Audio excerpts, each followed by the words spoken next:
Yeah. Analytics off the chain, other channels not the same. Jake and Kyle, you know the name. Headliner Nation, we running the game.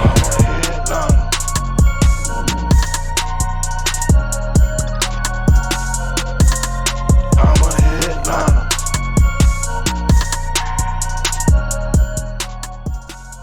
What is going on, Headliner Nation? Jake, Fantasy Headliners. Hopefully everybody's doing well out there today, where it's Labor Day weekend, which means today's video is guaranteed to be a banger, because that means the NFL season starts in just days, right? Which means fantasy football is right around the corner. Last-minute drafts are happening here this weekend, and that's why we're bringing out some last-minute rankings. We were not going to do this until week one. So many people started asking about last-minute rankings here for those who waited to the beginning of September to draft. So here we are. I'm going to run through some rankings today to make sure you have everything you need to kill it during your fantasy football draft. And we're not going to waste a whole lot of time. But before we get into them, I could just do running backs. Wouldn't help everybody. Could do running backs and wide receivers, but there's still going to be more questions. So in today's episode, running backs, wide receivers, tight ends, quarterbacks, and I'm even throwing in defenses, so make sure you hit that like button. We are going to go rapid fire here with these rankings. I don't want this video to be 45 minutes long. I want it to be easy for you to find during your draft. So let's go ahead and head over and look at the quick and dirty top 30 running backs here, the end of preseason. And like I said, we'll just run through these here real quick. You can go ahead and pause it if needed. Christian McCaffrey at 1, not a huge surprise, right? Like me some Derrick Henry at number 2. The whole argument about running backs who don't catch passes, don't have high ceilings, is absolutely stupid and has been disproven this offseason in numerous videos that we have done, proven by math. Now, a lot of people think that they're smarter than math, but math is still math, and I'm all about the numbers. They can still put up huge ones. Dalvin Cook there at 3. Alvin Kamara got a bump from my rankings last time because now we know Jameis Winston under center, and then Nick Chubb right there at number 5. Top offensive line in football. One of the best defenses in football. A run-first team. The guy is just an all-around running back that can carry your fantasy football team. He finished top 10 last year, missed a quarter of the season. Got Nick Chubb, number 5. Moving on to 6, it's Aaron Jones, Green Bay Packers. Him and Aaron Rodgers are on that discount double suck-it tour here this year. Totally expect them to have a huge season in Green Bay. Followed by Zeke Elliott. I think he loses a little bit of his pass work, got him dropped down a few spots. Jonathan Taylor, solid spot, right? We really don't understand how they're going to use these backs yet with Nyheim Hines back in the mix. Does Marlon Mack get a couple touches a game?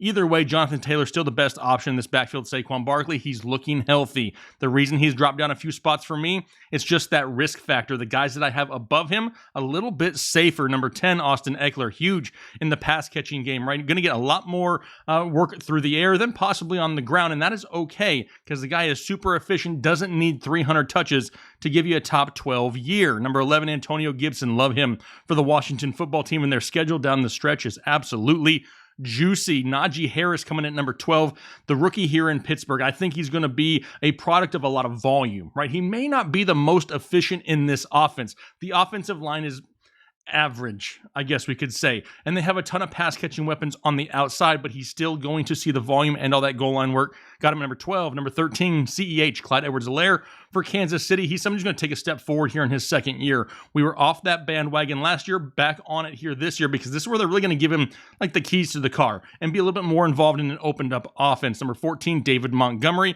Surprised a lot of people down the stretch last year. Still somebody who can put up some huge numbers, followed by Joe Mixon. A lot of people hate Joe Mixon, still going to get volume. James Robinson, huge leap up after the injury to Travis Etienne, right? Same with Gus Edwards at number 17. No J.K. Dobbins, Gus Edwards all the way up. Heck, look at number 18. Another guy who benefited from an injury, right? No Cam Akers in L.A., Darrell Henderson. He moves all the way up to number 18. Followed him by Kareem Hunt, who does have top 12 upside. They run that much that both these guys, Nick Chubb and Kareem Hunt, can coexist in this backfield. Myles Gaskin, the leader in this backfield, right? A lot of people say, yeah, well, there's other mouths to feed in that backfield. Well, there is. But Myles Gaskin, when healthy, has proven to be the lead back in Miami in a pretty good situation. Number 21, Damian Harris, gets a bump up the rankings, and he is climbing still. With no Cam Newton under center, that's going to make more goal line opportunities available. Plus, Cam's not going to call his number because he's not under center.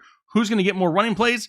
It could be Damian Harris. DeAndre Swift, banged up, right? A little bit worried looking at DeAndre Swift for week 1. We're going to have to wait and see if he plays or not for sure. 23, Chris Carson. Guy putting out some crazy workout films, right? Because he is out there doing some crazy things, but he does that every offseason. I had to knock him down because he's just not reliable all season long. It seems like every year we're dealing with some type of injury there for Chris Carson, followed by Mike Davis in Atlanta, Josh Jacobs. The backfield in Las Vegas, a lot of people get butthurt over the Raiders and where we put Josh Jacobs and say we're sleeping on him or we don't respect the guy. The guy just needs a ton of volume to put up, solid numbers, and that volume's going to take a hit this year. We had to drop him down. 26, Miles Sanders. I wish they would commit to him, but they won't. 27, Chase Edmonds. I really think this backfield in Arizona going to be a little bit more of a split than people still think. Chase Edmonds going to be involved, third down, in the passing game, but James Conner, he's going to be the guy around the goal line, still going to eat the touches early there in first and second down. Followed by Michael Carter, James Conner here at 29, and then finishing it up, number 30, Ronald Jones, who I do believe deserves to be the starting running back in this backfield in Tampa Bay. If they could commit to somebody, that guy would probably be a top 12 option, but with Leonard Fournette there, Gio Bernard there's still a lot of questions. They're going to eat into each other's volume, and it's really going to hurt. So this is how I currently have my top 30 running backs, but now switching it over, let's go to wide receivers. No shock at the top here either, right? We got Devontae Adams, Tyreek Hill, Stephon Diggs, DeAndre Hopkins, and then DK Metcalf still super high for me. I still like that big play potential. They didn't really add anybody this offseason that's going to eat into his huge target share. Number 6, Calvin Ridley. I love Calvin Ridley. A lot of people have him higher than this. The reason I've dropped him a few spots, we know he's going to get receptions. We know he's going to get yards. But what about touchdowns? Does Kyle Pitts eat into those red zone targets and really limit the amount of upside that we see from Calvin Ridley as far as touchdowns go? So I dropped him down a couple spots. A.J. Brown at 7. Him and Julio could both feast in Tennessee. Keenan Allen, we know he's going to absorb targets there in L.A. Allen Robinson, love me some Allen Robinson. Super safe, super consistent, year in, year out, regardless of who the quarterback is. Man, I'm starting to sweat in here. I'm talking so fast. Justin Jefferson, number 11. Oh, we had a little preseason scare there with his shoulder, right? It looks like he's good to go. Should be fine for your fantasy rosters. He's actually trending up for me, and he could find himself next week in that top 10 region. Number 12, Mike Evans. We know the touchdown upside is there. The big playability is going to be there between him and Tom Brady. 13, CeeDee Lamb starting to creep back up because it sounds like Dak Prescott back and healthy. Number 14, Chris Godwin. High-powered passing offense. Godwin and Evans could both thrive here in Tampa Bay. Number 15, Robert Woods, Bobby Trees. We love us some Bobby Trees, and now with an upgrade at quarterback with Matthew Stafford, big numbers could be coming.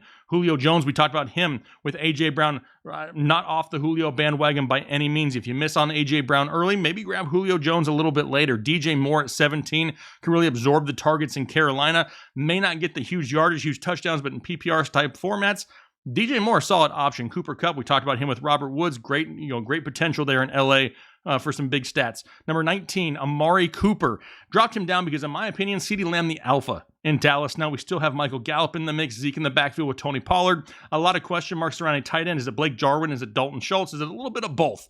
So Amari Cooper taking a little bit of a step back. Number 20, Adam Thielen. Still think the touchdown upside is going to be there for him. He'll be somebody who may be a headache the first quarter or two of the game, but second half is when he turns it on almost every single week. Number 21, Tyler Lockett. He'll finish up here high. The problem is he'll score all of his points in the first few games of the season. That's going to be hit and miss throughout, right? That's a huge headache for a lot of people. The targets will be there, the yards will be there, the volume will be there, but it really comes in clumps for Tyler Lockett. Number 22, Jamar Chase. A lot of people hopping off the bandwagon because they're worried about some preseason drops. The guy took last year off. Give him some time to get acclimated back to this offense. He's going to be okay. He is a stud. 23, Odell Beckham Jr. No, he's not what he used to be, but what he used to be is inside the top 12, top 10, top 5. Now, he's barely inside the top 24. I'm not totally, ignoring Odell Beckham because the potential's still there for a solid 1,000-yard, 8-touchdown season.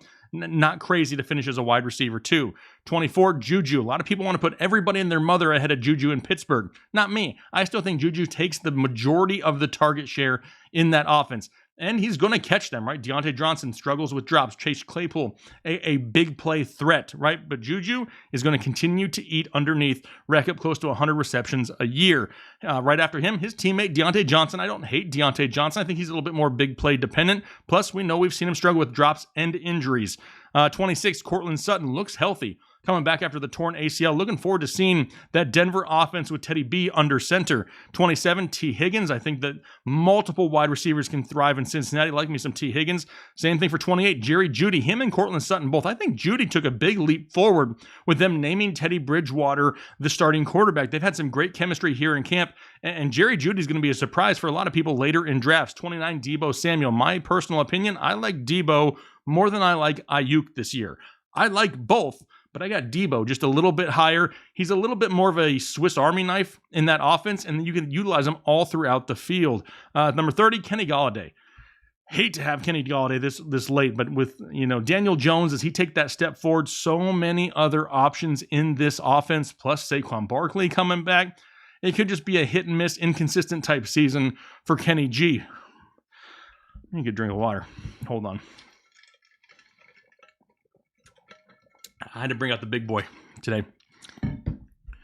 Whew, I feel like I'm letting it flow here in a recorded video. Absolutely crazy. Now, on to quarterbacks. We're not going to do 30 quarterbacks because that would be pointless. We're doing top 24 quarterbacks. All right, here we go. Throwing them up on the screen. Number 1, no surprise, Patrick Mahomes. Don't really have to go into too much detail there. Kyler Murray, number 2. We know the rushing upside is going to help him. Plus, they're going to be in a high-powered passing offense. The guy could put up some huge numbers. Don't forget, last year, the reason he kind of had a downward trajectory there towards the end of the season, had a shoulder injury, which was really bothering him. He's healthy. He's good to go. Has more weapons this year. Well, with Rondale Moore and A.J. Green, could be a big season. Number 3, Josh Allen. Josh Allen has taken a monumental leap forward in the last 2 years, and nothing's going to stop him now. He's going to have another great season. Number 4, Justin Herbert, another one of these young guys that can just go out there and fling it with a new offense. They're really going to open it up and allow him to push the ball down the field to the likes of a Mike Williams a little bit more. Number 5, Tom Brady. Dude ain't ever going to age. At this point, as long as he's playing in Tampa, guy's probably going to be in my top 5, top 7 quarterbacks. The offense finally clicked second half of 2020, and he put up some huge numbers. He didn't even start utilizing Gronk until the second half of the year. Now this entire offense back together and ready to go here in 2021. Watch out, some big numbers could be coming. Number 6, Aaron Rodgers. Like I mentioned here with Aaron Jones just a little bit ago, this entire offense, well, actually, let me rephrase that. Not the entire offense. Aaron Jones, Devontae Adams, Aaron Rodgers, and I have a sneaky suspicion that Randall Cobb absolutely just sucks up some targets here in this offense. But they're going to go out there and they're going to put up some big numbers here once again. Number 7, Lamar Jackson. I really had Lamar higher, but as his weapons are starting to get hurt more and more and more, I'm getting a little bit more worried that he's going to be so reliant on the running game and become more one-dimensional, similar to what we saw at the beginning of last year, so I dropped him down a few spots. Number 8, Dak Prescott. Says that he's good to go. Says he's 100%. Should be fine for the season. I want to see him out there moving, in the pocket and really taking hits, but I love Dak Prescott. Y'all know that if you watch the show long enough. I think the numbers could be huge because the defense isn't great. It's going to force him to throw just like it did last year. Number 9, Russell Wilson. Well, they just let Russ cook. The problem is they have like 15 running backs on the roster and like 4 wide receivers. So they're going to run the ball a lot. It's going to limit it. Luckily, he's got 2 guys with those big play potential with Tyler Lockett and DK Metcalf. So he doesn't need to maybe have the huge volume as long as he can stay efficient. Got him at number 9. Number 10, Ryan Tannehill. We love this guy when he had Corey Davis and A.J. Brown. We really love him with A.J. Brown and Julio Jones. So yeah, love some Ryan Tannehill. Top 10 once again. Number 11, Matthew Stafford going to a way better situation. We've seen a ceiling of like 5,000 yards from Matthew Stafford in Detroit. We could see something close to that again here in LA. Don't forget, Sean McVay turned Jared Goff into a quarterback who threw for 4,600 yards twice in this league. So yeah, watch out for Matthew Stafford. Number 12, Joe Burrow. I think they're just going to be trailing a lot and having to throw. He's got 3 stud wide receivers and a capable running back in the backfield. I think it really boosts some of his stats. A lot of it's going to be garbage time numbers, but that's okay. Garbage time points score me fantasy points. Number 13, Jalen Hurts. He would be higher if Philly would commit to him. The problem is Philly won't commit to anything nowadays. Not a running back, not a quarterback. It doesn't matter. So yeah, I'm just worried that they will not make a solidified decision that Jalen Hurts is there. And they went out and got Gardner Minshew. I mean, come on. That to me tells me that they are not 100% sold on Jalen Hurts, which worries me.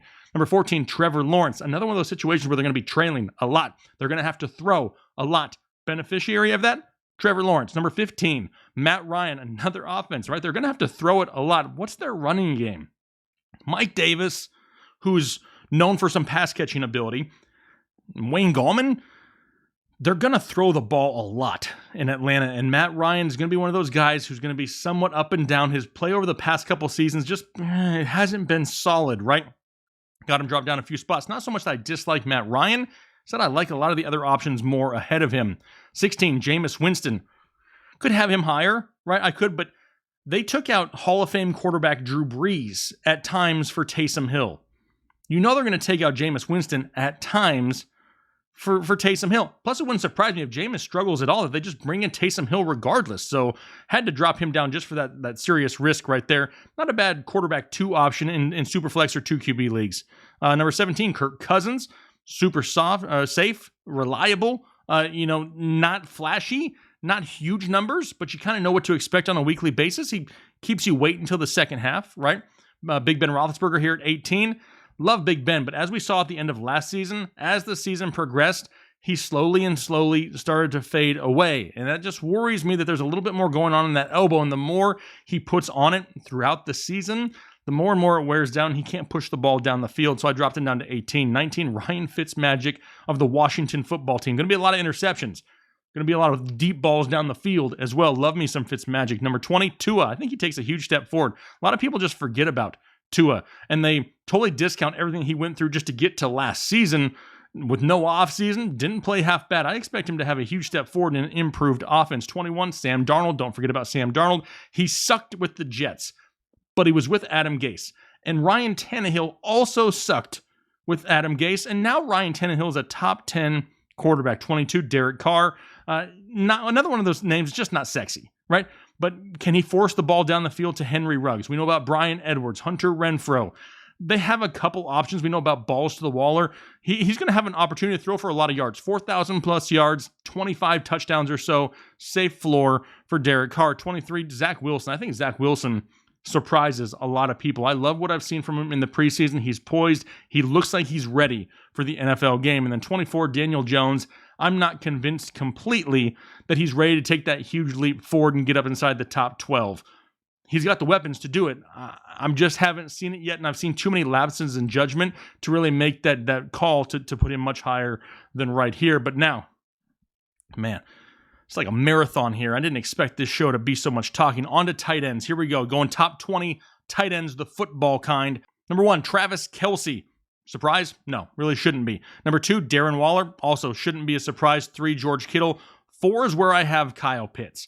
Now, he didn't get a lot of action in the preseason, but what we did see from him in the preseason, once the ball was in his hands, he was able to get up the field quickly, right? That's going to be a huge advantage to him. His catch radius plus that quickness could lead to some deep plays across the middle. So I bumped him up a spot over TJ Hawkinson, who I have at number 5. TJ Hawkinson, in my opinion, is going to be a safe floor tight end. Huge target share in this Detroit offense. They're going to be losing a lot. They're going to be throwing a lot. Not a lot of options to throw to in that offense. DeAndre Swift, not 100%. Hawkinson, top 5 for me here. Number 6, Mark Andrews.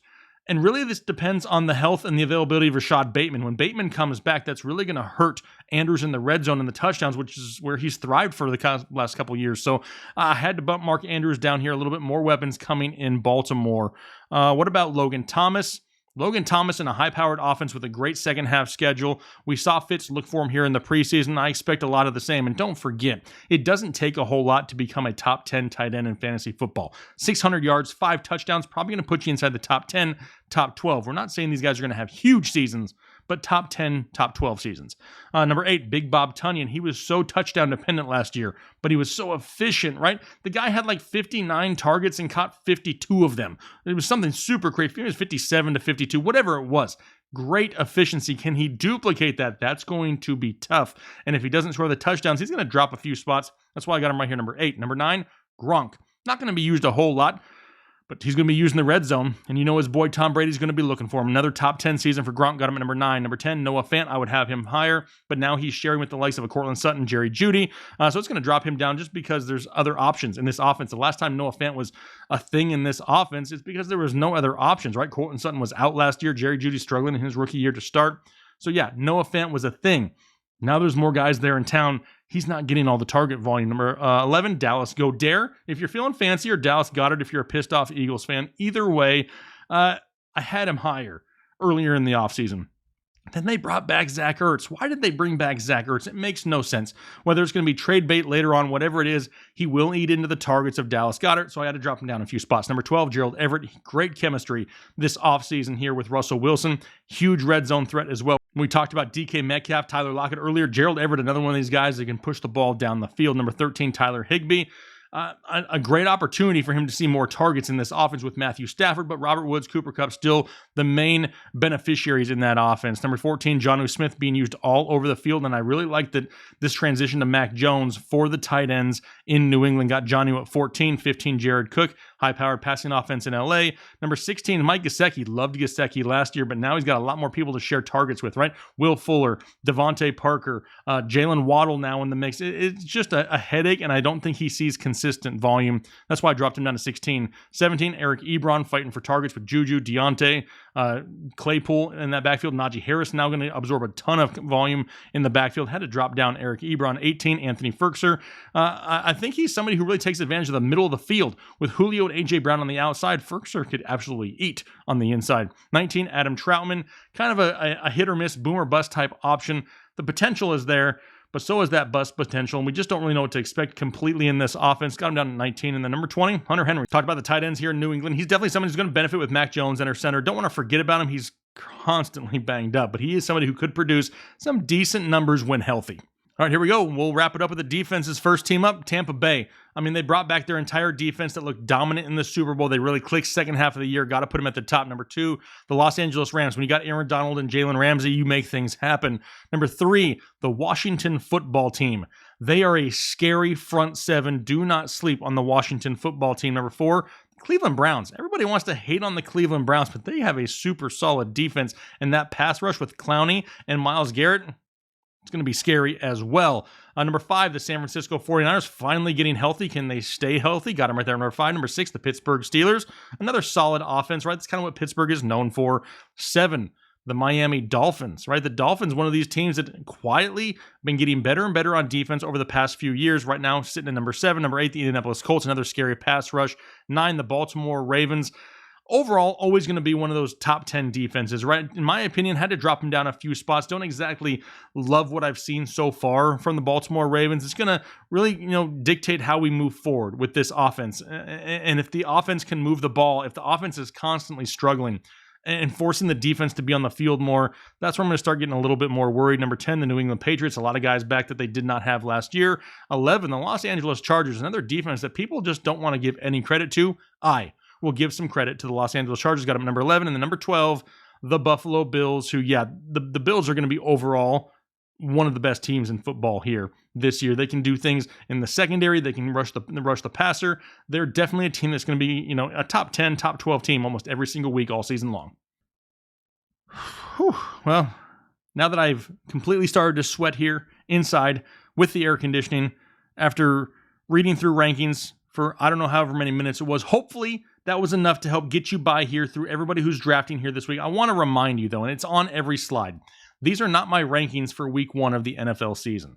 Those will come out next week. If you're not familiar with what we do here on this channel, next week you can expect a lot of information, and you'll see it every single week the entire NFL season. Start sits for each position. We'll do rankings for each position. We'll have injury updates, weather updates, DFS updates, point spread picks. You name it, we got it. It's all coming next week. About 11 or 12 shows a week from here till the end of the year, and you'll have everything you need to make some very educated decisions for your fantasy football team. But if you enjoy this type of content, if you enjoy me rapid firing through them here on a holiday weekend, do me a favor, hit that like button and subscribe to the channel, because we would love to help you here all season long. But more than anything, stay safe this holiday weekend. Enjoy it, relax a little bit, sit around the pool, play some ball, whatever it is you're going to do. Hopefully you have a great weekend. Looking forward to the next week, though, with the kickoff of the NFL season. Going to be so much fun, and you better believe I'm going to be pumped up for the videos next week. So have a great rest of your day, a great weekend. We'll talk to you later.